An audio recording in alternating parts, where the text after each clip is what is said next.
My first documentary was actually a film called John and Jane, which was a feature-length film that was almost science fiction and it was documentary at the same time.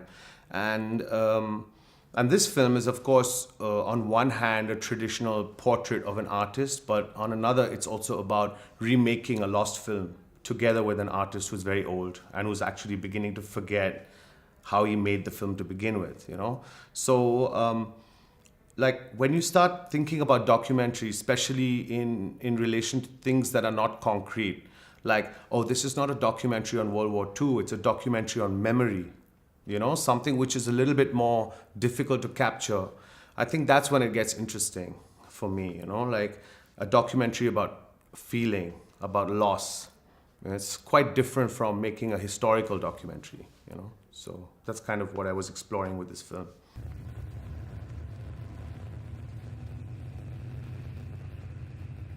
I think I kind of chanced upon this very famous artist. This guy, Akbar Padamsee, is really one of the sort of biggest modernist, you know, painters in India.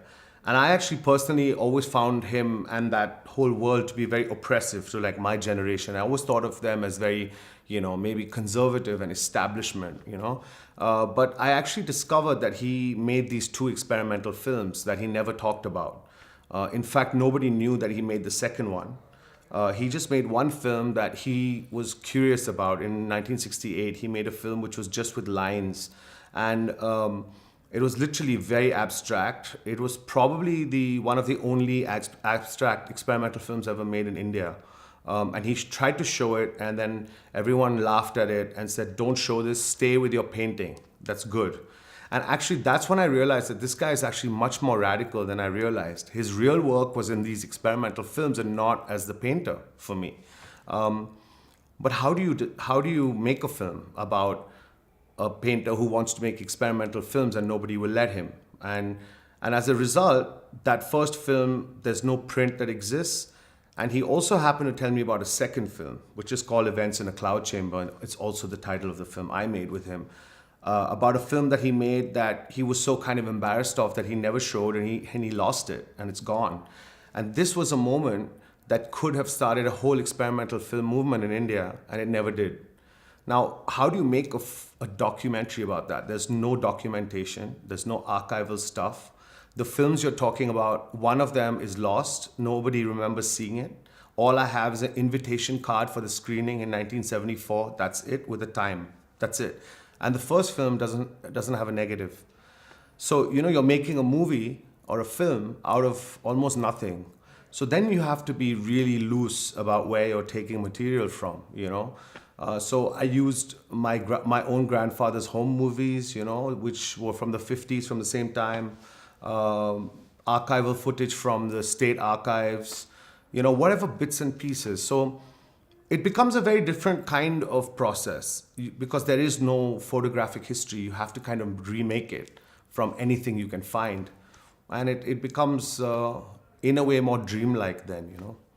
So I went to him and I said, "It's just for Padamsee." Ah, dead young. And I got the first place. Well, the first thing is, I guess, one of the things I really wanted to do was not just document or make a biography of an artist. I wanted to actually make a film about a lost work. And I also wanted to collaborate with the artist trying to remake that lost work from memory. So one of the only things I had to go by was what he could tell me. And he was 88, 89 almost when I made the film, and his memory was already failing. So the voice also has a lot of personality in it, in the sense that when you start, he's more clear and he's a little bit more coherent. And by the end, it's becoming like, it's almost like he's having difficulty with language.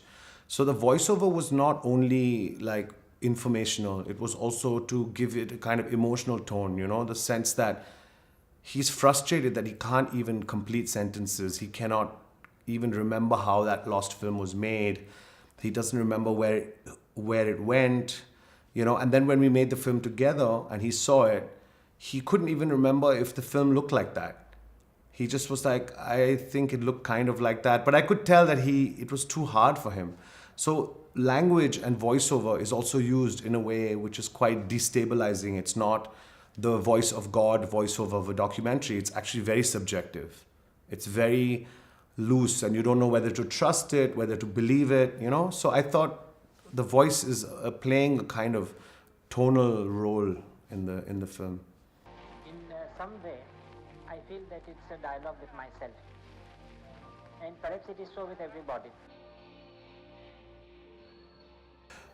It definitely made a big. I was really surprised because I made it as a very small, intimate piece with this artist. I actually usually make features, you know, and I'm sometimes on very big films. So this was a moment for me to reconnect with the kind of cinema I love and where I come from. So it was never meant for public consumption or like, oh, I'm going to send it to festivals or whatever. I just made it. And then I think people who saw it felt like it was very emotional, like it had a connect. Basically, because the question is, when you make work and as you're nearing death, what does it mean to make art? You know, when you're 88, you can't find half your artwork, it's lost, it's not archived. What does all this mean? Because, you know, we are all prone to the mythology that art like outlives the artist. And this is actually not true because more than 90% of all art in the world is lost. So what we are looking at as masterpieces are the little pieces that are left, you know? And I think this kind of conversation, because I made this film, came into the press, and because this film got some press, it showed in a gallery, it was like, and Akbar Padamsee is very famous. Suddenly he became very accessible with this film. He wasn't just this old painter that was up in some photograph. It was actually very poignant to see him very fragile. And so I think there was a lot of conversations within the art world about this film and about, you know, the idea that you can make something which is not conceptual or not, it can just be really accessible and very emotional without trying to pretend it's about something else, you know. And also about archiving and about lost histories. I think it opened a conversation about like the fact that we as Indians don't archive anything. We don't pay attention to any stuff. Like stuff from the 80s, you can barely find it, you know. Because we have a very different mythology. In India, you have a kind of karmic cycle thing. So you think that, oh, if something gets knocked down, it's okay, something will take its place. It's not like a European idea of history. But as a result, it's very difficult for my generation because if I want to see something, by the time I go to look for it, it's already gone. There's no negative, there's no print, there's nothing. This is true with everything, with writing, with music, with pretty much with all the arts, I would say. You know, so there were conversations that came out of this film, which were great.